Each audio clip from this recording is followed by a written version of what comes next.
plug up here. What's good, sir? What up, What's good, my fam? dude? Sorry. What's good, my dude? What's I'm good? doing like What's good? 1,000 things at the same time. I know. I mean, it's hard being CEO, right? What up, Boogeyman Ghost? Yo, Yes, what's good, my everybody? thumbs hurt from trying to like pin the joint. You know what I'm saying? I know, man. I know. We need holographic keyboards now to handle all this. How you doing? know? Say what's up to everybody. What's good, everybody? I mean, I'm glad to be here. It's an honor to be here with the fam, and to go into a little bit about my story and see how I connected with my wonderful brethren here. Yes, It's an honor. It's an honor, truly. SP Method, my man. It's good. Yeah. Mind you, this is episode 9. That's right. The Magic 9. Yes. Fresh Yes, Convos. indeed. All right, so let's start. So where are you from?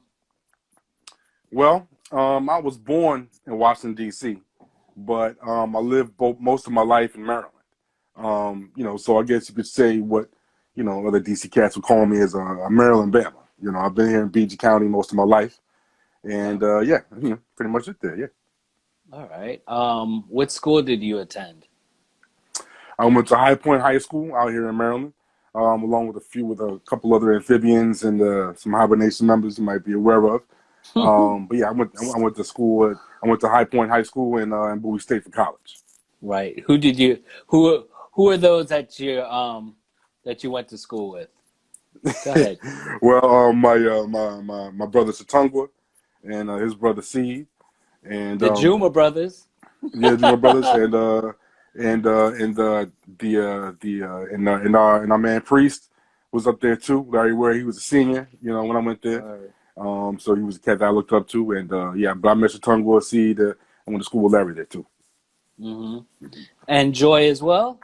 Yeah, almost. How I could forget? Yeah, Joy was also there, but I think she came in a little bit later. But yeah, Joy was also went to high school with us, and in fact, she went to elementary school with me also. Wow, see, look at that. Yeah. Rest in peace, Joy. Yes, love you. Yes, you know that's my sister right there. I miss her. Right. You came up in the beginning of hibernation. Explain how that all came together.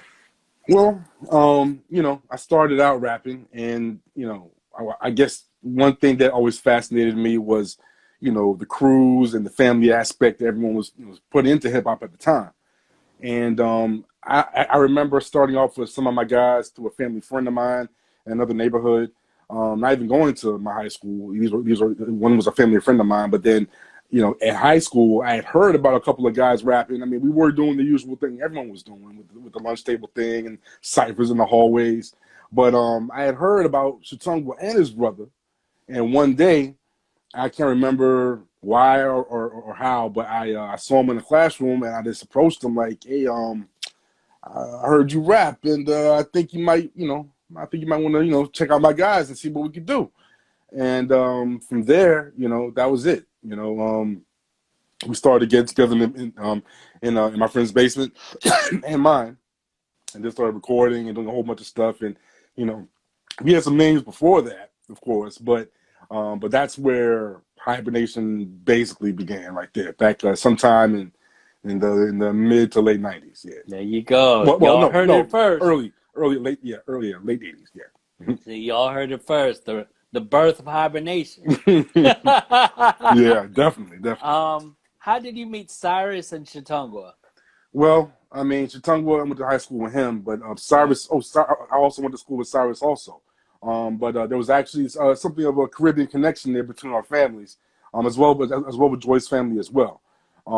Cyrus came along a little bit after Chitonga, to be honest, and he got into it from the rapping level too. But as we all know, he blossomed as a producer as well. Right, and, right. So I mean, this all kind of happened, I believe, all in the same year, which was I think around our junior year in high school, I believe, when we all started getting together.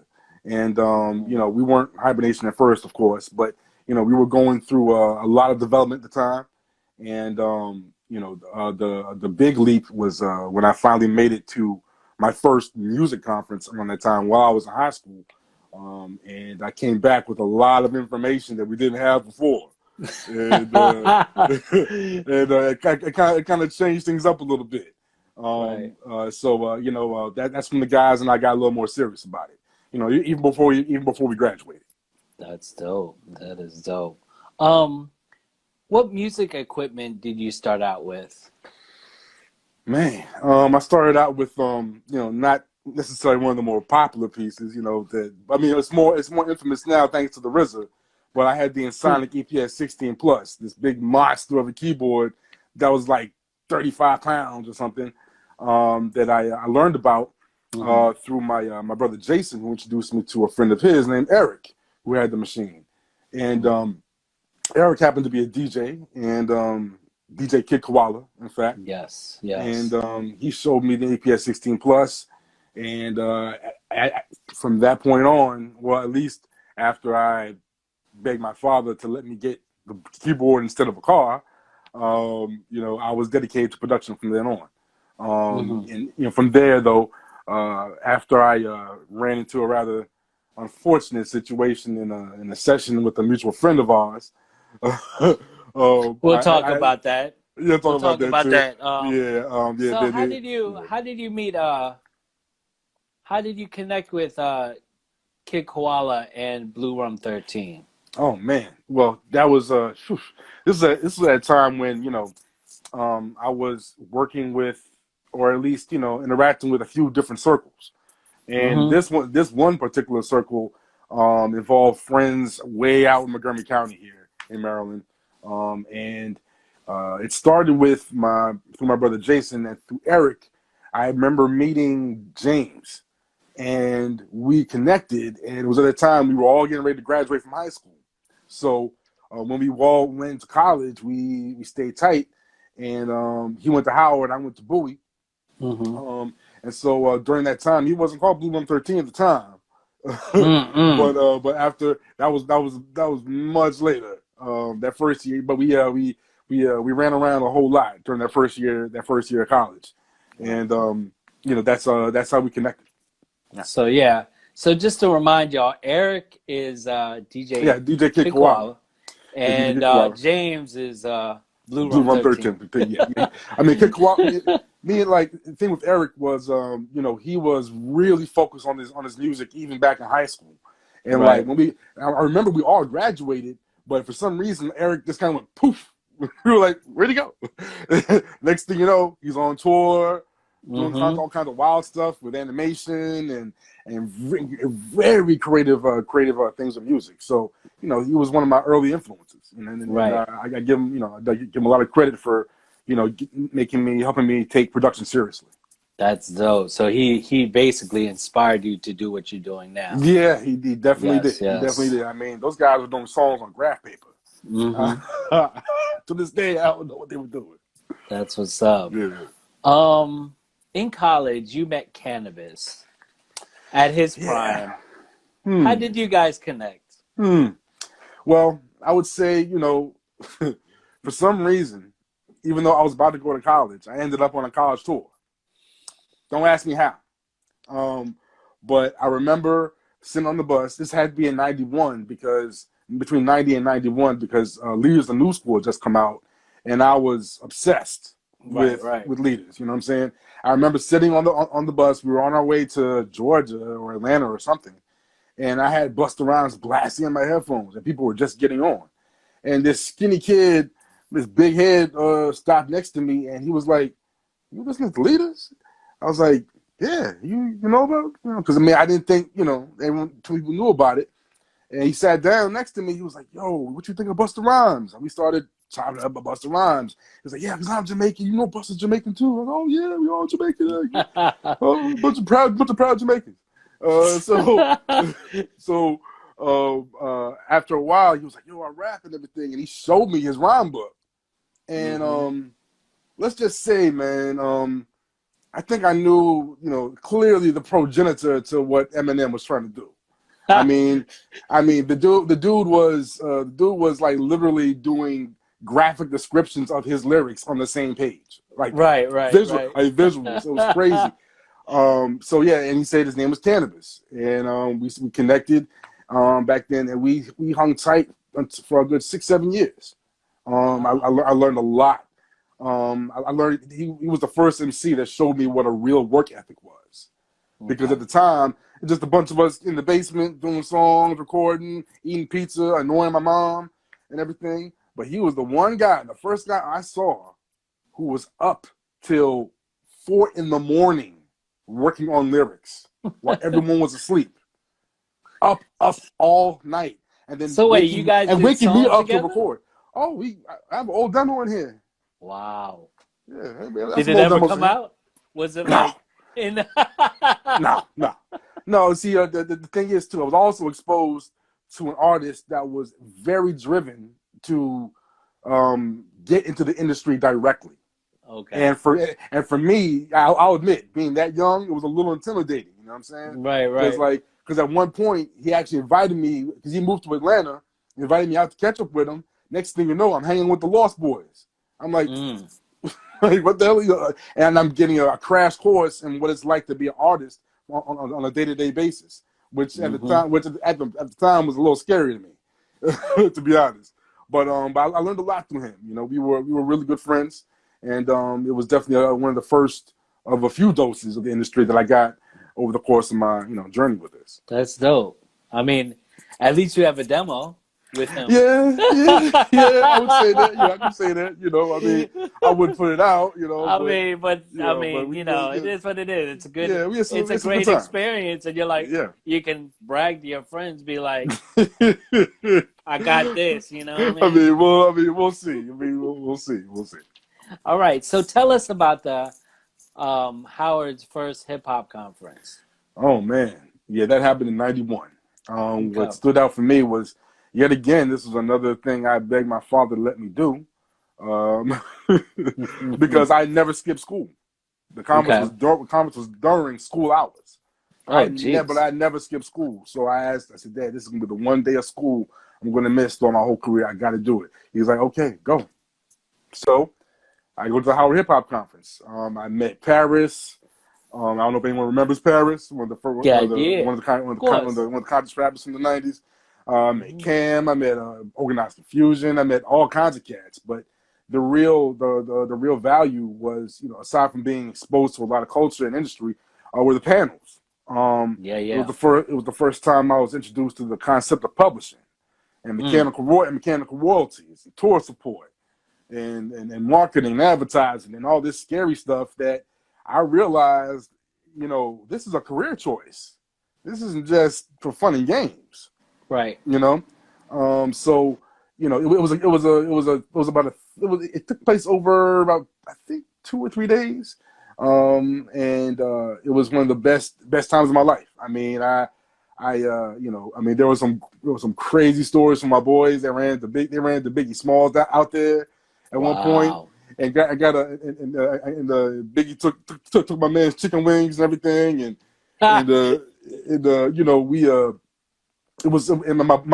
James and them were there too. Blew them for 13 and some other guys that some of my boys know were there too, and we were battling cats across the campus. I don't know if anybody remembers the Power Move crew. We battled them too. You know what I'm saying? I mean, Young Guru was out there. You know what I'm saying? That's when he was young. Yeah, real young. But he was really young Guru. He was out there. It was a great time. It was a time to take the business seriously. And now, did you attend all the panels? Yeah, Seems just like about. You did, right? Just about. I wanted to know everything, and everything was scaring the hell out of me. It was scaring the hell out of me too. It was a ton of information. I mean, just the realization about how much money is spent on one given artist from a label, and all that good stuff, and it was a real crash course in the realities of this as a career. What's your memory of Freestyle Union?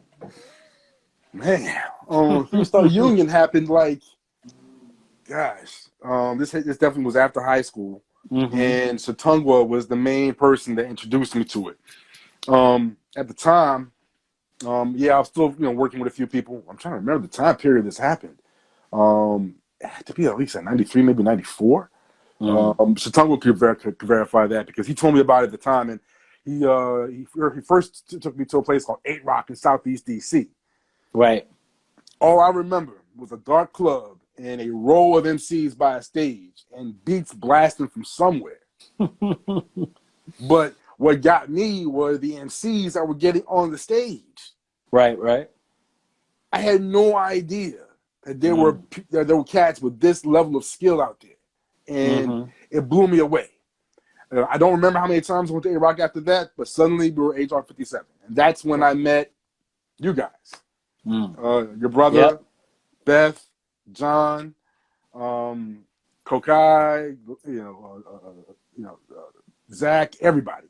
And and that's when I became truly humbled. When I met you guys, I was like, I thought I was okay because I was messing around with a few decent rappers. No, I wasn't messing with decent rappers. I was messing with average rappers. You guys were serious rappers.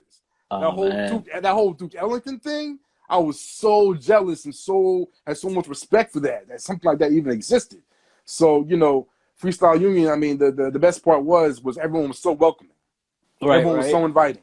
Yeah. No one looked at me like a Maryland Bama that didn't need to be there. You know what I'm saying? That's what I mean. Especially your brother. Especially your brother. You know that's what I respected about Freestyle Union. I mean, we sort of sort out the whack MCs that were there.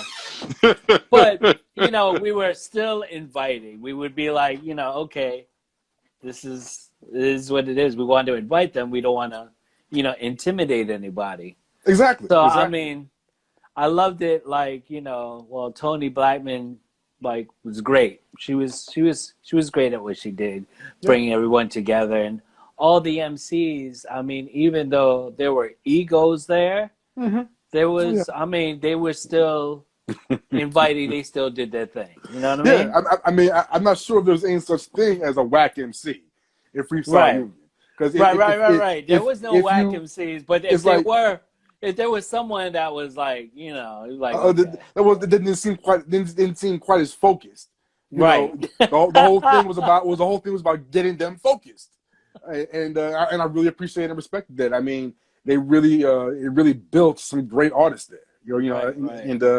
And I gained some friends for life, through that situation. Yeah, as well as my Amphibian family. Right, definitely. What are your U Street and Nyala memories? Oh my gosh, man. Copper House, Bar None, Capital City Records, Black Cat, State of the Union. I mean, these were all venues that we were running around, sometimes twice in the night to catch a show, someone performing, a DJ set. I mean, U Street, we were up and down those 2-3 blocks, like almost every other day, it felt like. And, I remember the battles. I remember, mostly us out there after some show lingering into the night, arguing about something or rhyming. The U Street was definitely our zone, our universe. That was our universe right there. I mean, I'll never forget it. How about Nyala? Nyala, man, that was ours. That was our dimension. You know what I'm saying? That was proof of our industrious attitude. You know what I'm saying? Yeah. Nyala, man. I mean, I guess it's hard not to forget, how consistent we were with Lifeline and everything, and how fun and how the family atmosphere in Nyala was more prevalent to me for some reason than other spots. I don't know if it was just me, but the family vibe was real strong in Nyala. Yes. I remember things getting so thick up there that all of a sudden certain MCs that we didn't even know lived in the area were getting on the stage, like MF Doom and his arrogant ass. Yo, I'll never forget that. But there was also I love MF Doom. I love MF Doom, but whatever he was doing on stage that day. Yes, yeah, he was. I don't think we can be forgiven of that. No. He was feeling himself to the fullest. I don't think he was quite MF Doom just yet.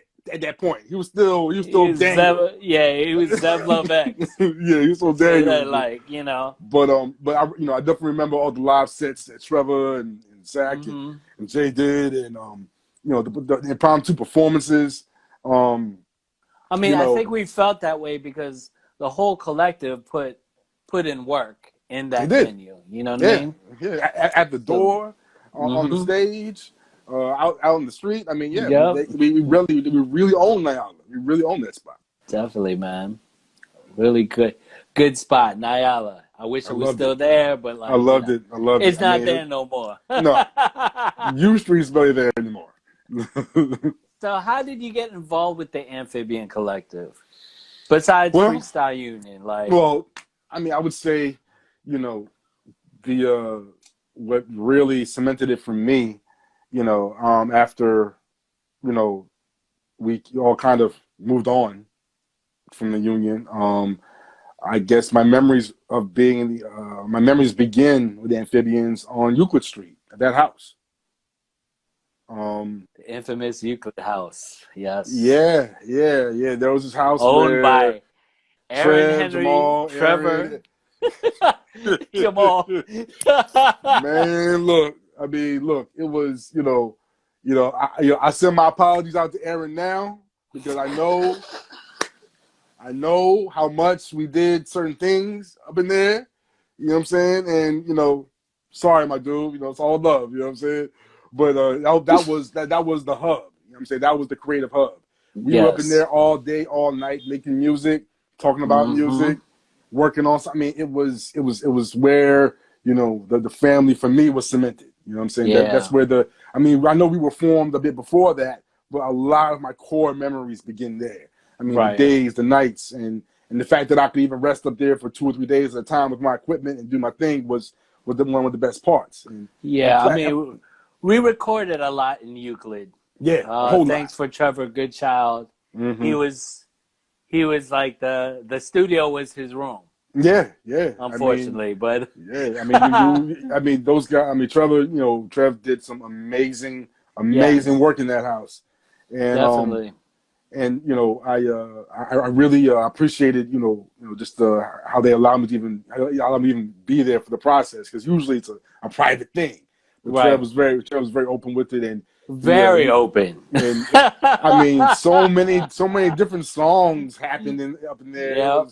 It was nuts, and it was dope because they got Aaron and Jamal to be very creative as well. Like Jamal was in like a lot of. This is why Jamal was in a lot of songs. Yeah.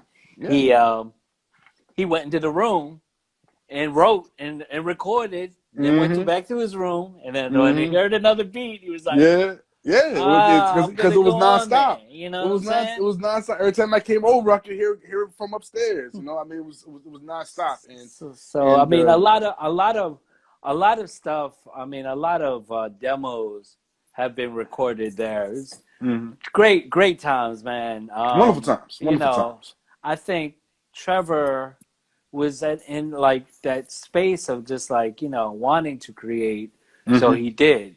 Yeah. And whoever came through did the song or whatever, just hopped on the song, and it was such an open vibe that it was something that I could carry with me, even when I left, when I had to leave, you know what I'm saying, when I had to go to work. Right. But because I think I was actually in grad school at the time when you guys had that house, and luckily I had the time and space. Luckily I was at Howard, so I could just literally walk over. Right after class to see you guys, so it was awesome. So big up Euclid Street, everybody. Yeah, Euclid Street memories. You're gonna hear a lot more about Euclid Street. It's one of the main hubs. Yeah, one of the main hubs. I can't wait for everyone else's perspective on that house. So the artists you have worked with in that time, Brainchild. Bacon Soda, Boogeyman Ghost, Aya Gift, Nobi, aka Timber Red. What were the recording sessions like for them, and what inspired you to work with them? Well, I mean, back when I first started going to Freestyle Union, especially not so much 8 Rock, because I don't think the 8 Rock thing lasted that long. No, I don't think so. I don't think so. I think they moved. I think out there pretty quick. So because I remember the majority of the time, my memories of introducing myself and meeting John and Beth were at Copper House, I believe. Okay. At the time, or it was either Copper House or at HR. I know I met them then. I think it started with John, and he was just mad cool about recording and everything. And I'll admit, his style and everything had me thinking that he was signed already or something. You know what I'm saying? So I was like, but he was so cool. So I was like, oh, you want to do a song with me? Sure. And so we did like 2 or 3 songs, and they came out. It was some of the wildest material I did at the time, and with Beth, I've always had a deep respect for for women in our culture, and I have a firm belief of the need for their presence in it, and I've been fascinated and in full support from day one, from the days I saw MC Light and everything. So when I met Beth and her do a thing, I was completely blown away. Right, and when I heard she was part of the whole Duke Ellington circle, I was like, man, what is up with this school? So she was really nice and really sweet and really amped to do something. And again, I thought that, there's no way she's going to do something with me. She don't even know me. I didn't even go to Duke. So, but she was down. And next thing you know, we had a couple of songs that cats were loving, Mighty Microphones and 7:31 a.m., stuff like that. We struck up a really good, really good friendship that, lasted for a good minute that carried over into her album that happened sometime around 2000, I think, or 99. And, for those who remember, Beth, she's baking soda. Yeah. So we're talking about baking We soda. knew her as baking soda before she became Isabella. Yeah. Baxter. And then also, John is Brainchild, a.k.a. John Moon. So, yeah, a lot of MCs got a lot of names. I don't know if John wanted that name out there. You know what I'm saying? He was Brainchild. I don't know if John wanted that name out there. But, I remember when he was Brainchild. So yeah, me too. That's it. So I'm gonna call him Brainchild. Whatever. Whatever, yo. Changing names, making me confused and all. Like, come on, man. But, anyway, so making people know that. Yeah. Okay, so Brainchild is John Moon. Yeah. Beth is Baking Soda. Baking Soda. Okay, and then we're also going to talk about Aya Gift and Boogeyman Ghost. Yeah, Aya Gift and Ghost more or less happened around the same time, actually. And I believe this all happened, my memories are kind of, running together, but I believe this all happened in the same 3-year span. Me and Aya started working, and we knocked out a lot of material, actually. He worked with a few people in and out and outside the circle. Yeah. And hopefully one day we'll hear that stuff, to be honest. Me and Ghost, I think I hit Ghost up during a rather prolific period, in his career. He was working with a few other guys that were really trying to get him out there. And we knocked out some great songs.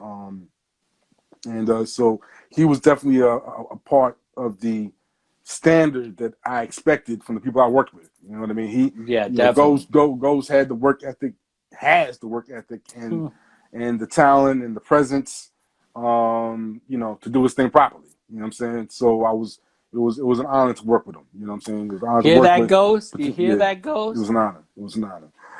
Anyway, we'll plug in the Ghost. Check out The Years. All streaming platforms. The Years is an awesome single. It was an awesome single, brother. Awesome single. Took me back. How about Red, Timber Red? Oh man, Nobi, man. That's that's our sister. You know what I'm saying? Yes. That's our sister right there. She's in B-more right now, doing her thing, killing it on the bass and everything. Miss her to death. She blew me over. She blew me away with her delivery, her approach to rapping, her whole approach to music. Period. Which was completely unconventional and still is to this day. That one song called Number 44 that she did a while back. We can still play that song right now. And blown away. She did a Very couple. dope. Yeah, but but the recording with her was a little sporadic. You know what I'm saying? It was a little sporadic. You know what I mean? A little sporadic. So there are some songs. There's some songs out there, but not a whole lot. But what is there is precious and beautiful. I want to make sure everyone knows this. This guy down here, he got everyone's demo. Everyone, even demos I haven't heard that I did. Yo, He look, got I it. mean, Everyone. yeah, I tried, man. Everyone. I tried. I mean, the other half of that equation is with Mr. Goodchild in Long Island, New York.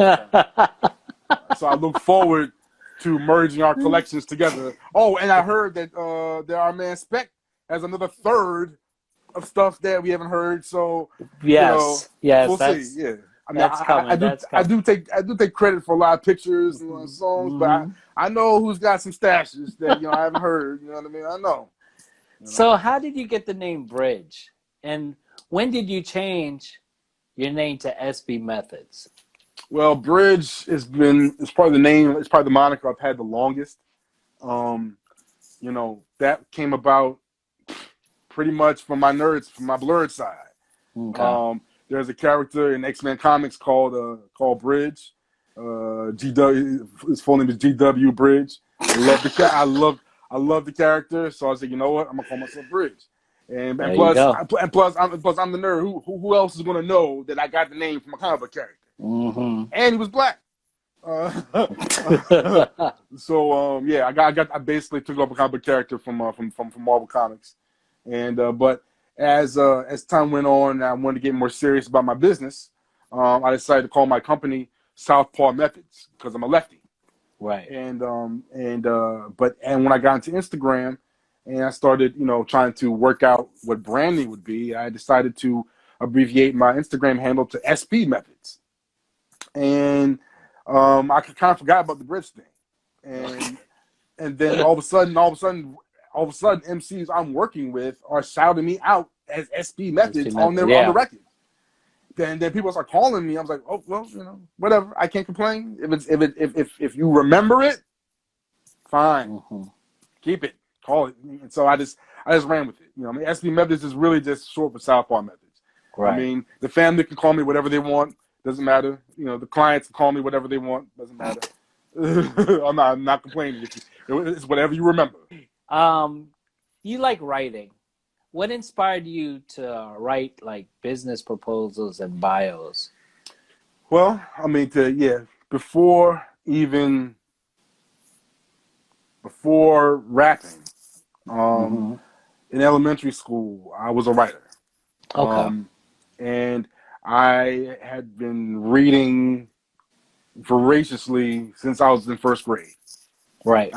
I often read books more than I made friends. And I read books so much that one of my teachers complained that I'm not being social enough, that all he wants to do is read. Right. And somewhere along the way, I definitely got interested in writing my own stories and then writing articles. And this was something that I carried with me into high school, that journalism teachers would say, you're great at this, keep going with it. And, of course, as I got into music, it was getting harder to, divide my energy between the two worlds. Right. So I merged them and became a music journalist for a good number of years. That's great. I worked with a friend that I'm not sure if I know a few of my guys may remember her, LaTanya Sinclair. I worked with her on a magazine she had in DC called Straight from the Street for about 2 years. And so you were working with Troy and Steve, right? Yeah. Okay. Yeah, we were all writers on that little magazine, and it was something that I carried with me into college. And as I started working with more artists, I started to try to find ways to accommodate what they needed to be more professional, and that involved biographies and profiles. And when I started getting more into the business side, and realizing that I'm pitching a product to these companies, I started getting into proposal writing. It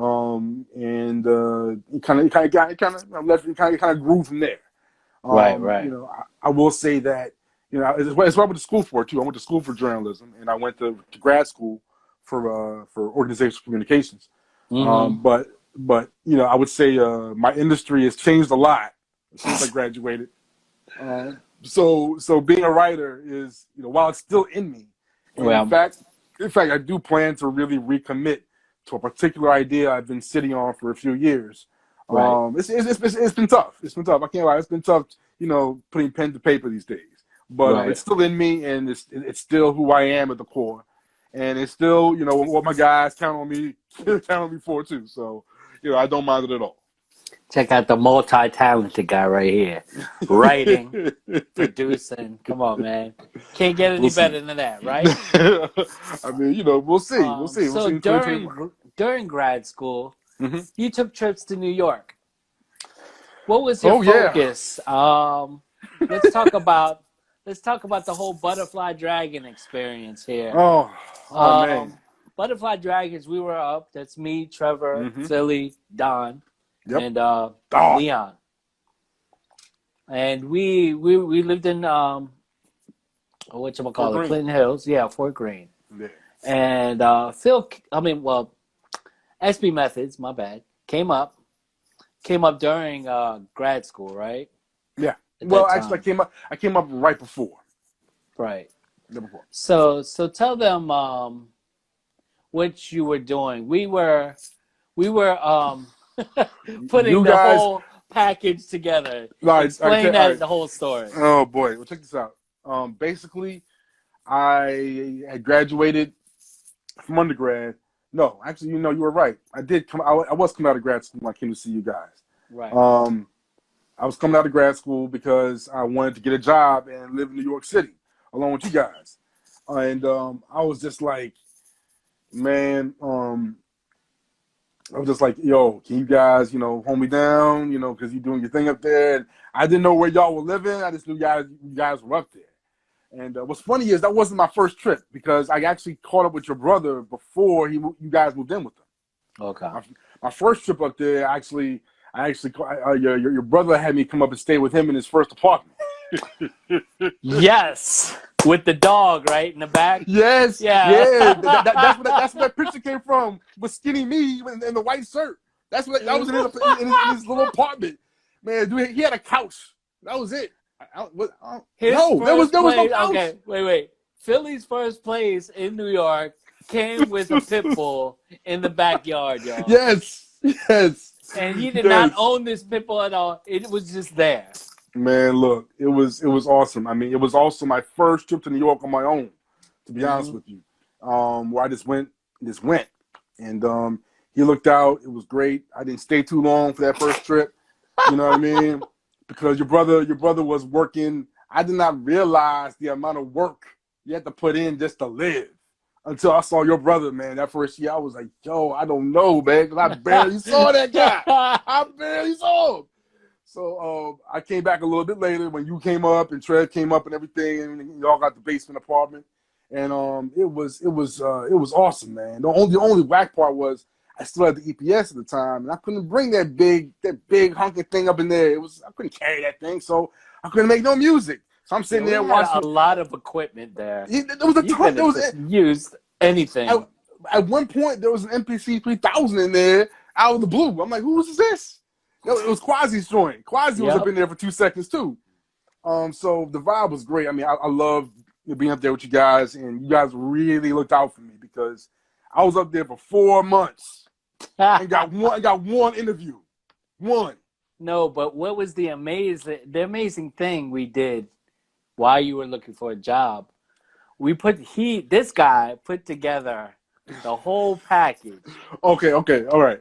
Well, let's back up a little bit. See, the thing was, your brother, aside from working, I don't know, 8 jobs, I don't know, he managed to find time to run around that city and rap his ass off. Right. Rap his ass off so much. Cats like DR Period, Kweli, Shabam Sadiq, all them cats were like, yo, Poison Pen. Like, yo, who is this kid? What's going on? And eventually y'all got that show at that Starbucks. Right. And apparently a mutual friend had brought an A&R from Ireland Def Jam there. And next thing you know, having a conversation with Scott, and then next thing you know, Scott's like, "Yo, I got a meeting with this guy in a week, or something like that." And so we went into like DEFCON 4 mode, and it started driving Trevor up the wall with trying to mix his song for like 50 times, like 50 times, to try to get it absolutely perfect for this guy. It was, oh my God, it was we were doing way too much for that guy. Yeah, we but did. It was Pictures. then, We did pictures. Pictures, the whole bit, the bio, the whole nine. And your brother asked me to come with him to the meeting. He didn't have to. Because it was clear that, the A&R was interested in Philly. I don't think he was aware of a group. I'm not sure if he was aware of a group. I think he was very interested and curious about Philly. He was trying to figure him out. I think, and I'm not sure if I was very comfortable with that either. To be honest with you, looking back. But we went to the office of Island Def Jam with the demo, and the pictures and the bio and everything. And I mean, 5 minutes into the meeting, I could tell. Whatever, let's go. I was like, let's go. This guy. We had one song. We had one song. We had one song that kind of dissed the music industry. So yeah, that's probably why we didn't get it. Well, yeah, that may have been it, but I think. And I think he was more interested in Philly as well. Yeah. I wasn't. Unfortunately, I had work, so I wasn't there. Yeah, I know. We all. I wish we all could have made it. Because it would have been quite an experience just to, see how these guys, think and talk to you. Beat down. I mean? No, I'm just kidding. Man, look. If we were all there, I mean, I don't know what would have happened. But honestly, I could tell, right away that, while he was curious about us, there was something we didn't do that didn't lock him in. You know what I mean? And to be honest, Island Def Jam wasn't in the best place anyway. Nah, it wasn't. So it was Trevor didn't quantize the project. I mean, I was glad. I mean, I was honored that your brother even wanted me to come with him for something so serious. And I definitely wanted to look out for you guys, the best way that I could, because because I was one reading all the music industry books. So not that I knew everything, but I knew a few things. So I just wanted to make sure that you guys were straight. I mean, we probably died as a bullet, to be honest. Right. So I think in the year 2000, you worked with the late Cool C Brown, aka Claude. Rest in peace. How did you connect with him? And what were the recording sessions like? Well, to be honest, it kind of happened out of the blue, to be honest. I remember running into Claude one day completely at random in DC when I was on my way to work or something. And when I was working not too far from Friendship Heights, he spotted me from his car. Like, yo, what's up? And we talked for a minute. He was like, hey, man, I think I want to try to get some stuff from you, blah, blah, blah. I'm like, okay, cool. And this is at a point where we could email tracks and everything. And so I started sending him stuff. I didn't hear anything for a little while. But then he pops up with 4 songs. And then we talk again. And he was like, hey, man, there was actually something of a misunderstanding between us as far as, where the other one was coming from. And so he wasn't too sure about me. I wasn't too sure about him, but we laughed about it, and we got tight after that. And we recorded. I wasn't there for the sessions. I mean, Claude is very independent, and he had his own setup and everything. So he would just, grab up a bunch of tracks from me, and he started just recording like a madman. Right. I was a part of about maybe 3 of his mixtapes. And it was awesome. I mean, he was another example of impeccable work ethic. That's what's up. He really knew how to build a song from beginning to end. And his presence on a song, on the stage, in an interview was crystal clear and larger than life. and his star potential for me was through the roof. You know, Right. you know, we were definitely good friends. You know, we definitely, definitely enjoyed, pulling off a few videos together. You know what I'm saying? He was the first guy that actually pulled me on a video shoot next to Khalil, Mm-hmm. and we actually did a marathon session. We recorded like 3 videos in one day. Jesus. Man, it was insane. But Claude was awesome, man. I mean, Right. he was definitely on the cusp of something great, Right. and I can only attribute, the proximity to the industry as probably the kind of kept him from right there. You know what I mean? Because the thing they don't tell you, is that you have to be as persistent with the music itself as much as your desire to do it. And he just kept Right. coming out with music. He kept coming. He kept coming. And Very I remember dope, remember man. he had doubts, but he would just keep coming with another project. I loved That's my brother. He was dope. all right. I'm gonna name some recent artists you have been working with. Sure. From I just want to know when you started. How do you find out about these particular artists? Mm-hmm. So one is Rita Book, David Sweet. Am I saying that right? Yeah. Recite from New Authority, and Secret Emotions. Wow. Yeah, Read a Book is probably Yes. my current. Okay. Go ahead. So Yeah, David Sweet. let's Yeah. Mm-hmm. yeah, go ahead. Okay, well, Read a So Book. read a book. First read a book. Well, Read a Book is by far one of the most incredible sisterins I've ever heard on the mic. One of the most incredible MCs I've ever heard. I found her completely at random on Instagram. She had a clip up of her rapping a verse from one of her songs in her car. That song was called Merriam-Webster. And I got the same feeling I got when I heard Jay Electronica for the first time. Mm. I was like, what the hell is this? That's Creative, the delivery, everything was perfect. And so I just started harassing her. I was like, look, I've got to send you some stuff. We've got to work. I love your shit. I'm a fan. And another thing that was really special about it was the beat was made by a sister and also named Serotonin, who's one of the dopest, producers who happen to be woman I've ever heard. She is incredible. She is really dope. And they were so dope together. I was like, man, I'm willing to put money into your album. That's how dope I thought they were.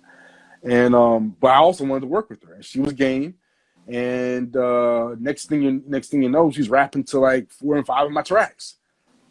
And then things got so crazy. I got my brother Slim Cat involved, and he helped out with the mixes and on some early songs.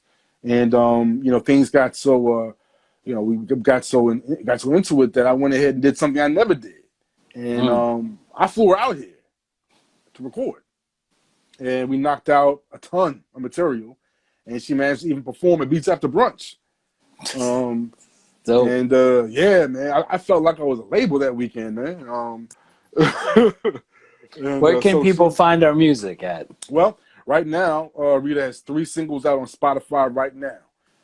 The hottest joint that people seem to be just loving is Pay Homage. The other 2 are Soul of My City and Big Ass Incense. So right now we're trying to get all the stuff mixed and get the project together for 2021. There we go. There we go. Man, How about?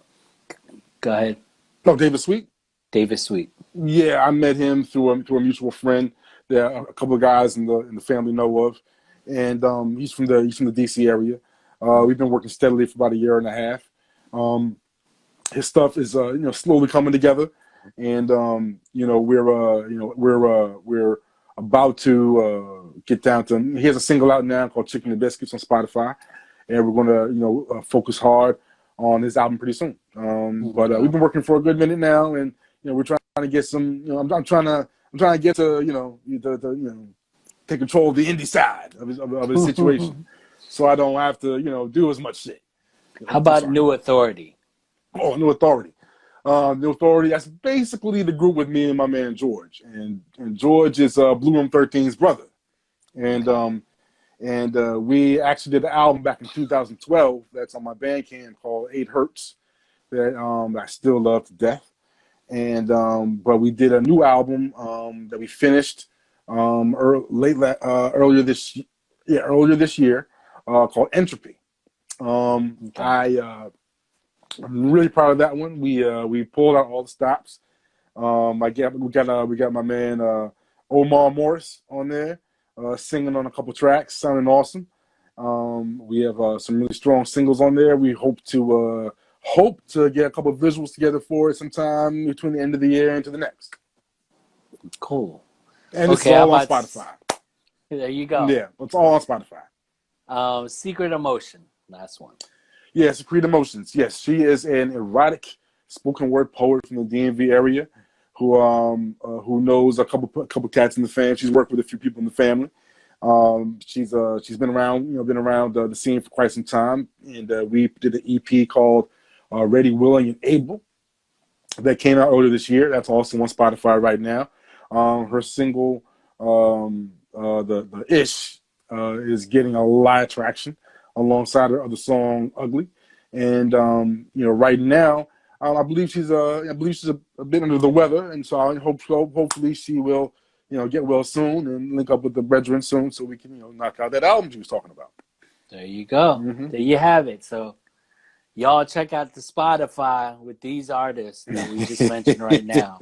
My man on the beats. Let's talk about the release of the instrumental album you got with Chakra Ashram. Yeah, Chakra Ashram. Yeah, my brother. I got to a point where I got tired of waiting for rappers. Okay. I know my man, some cat can relate. We just got tired of waiting for rappers, and my man Shamir was nagging me about doing instrumental album. I'm like, okay. I'll admit I wasn't really into the idea off top, because I feel really strong. I feel strongly about making incredible songs. You know what I mean? Yeah. But I said, okay, let's do it. So the thing was, I got over 500 beats in here, and I didn't want to trust just my ear to put it together. So I hit my man Chakra up and say, man, look, I want to do an instrumental album, but I don't want to, you pick the tracks, put them in the order, we'll go back and forth, finalize it, put it out.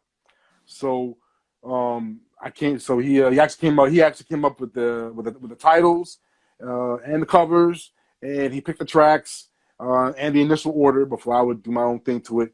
And basically, I came out with Curbside Pickup back in June. Okay. Curated by Chakra Ashram. It's on Spotify right now, but it started off on Audio Mac and started doing really well there.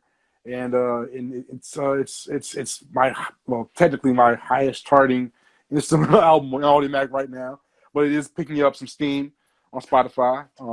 People are really enjoying it.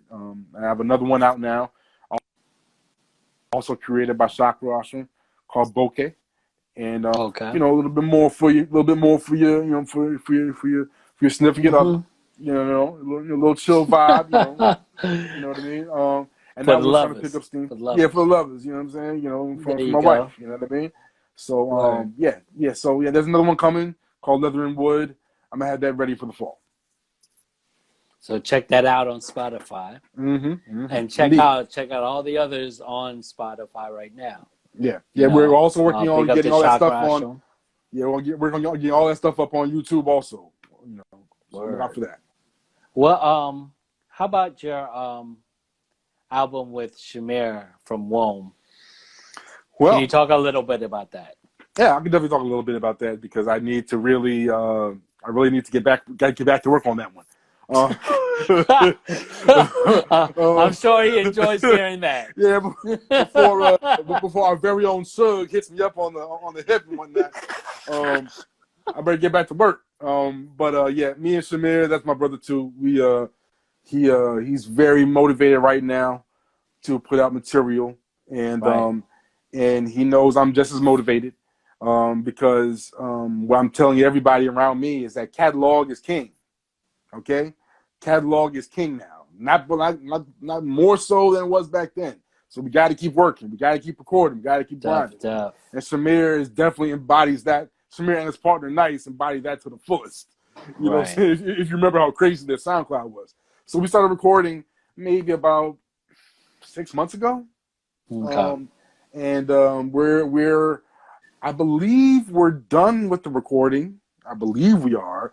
And I'm right now getting to the mixing stage. The album Okay. is untitled at the moment, but I believe the recording is done.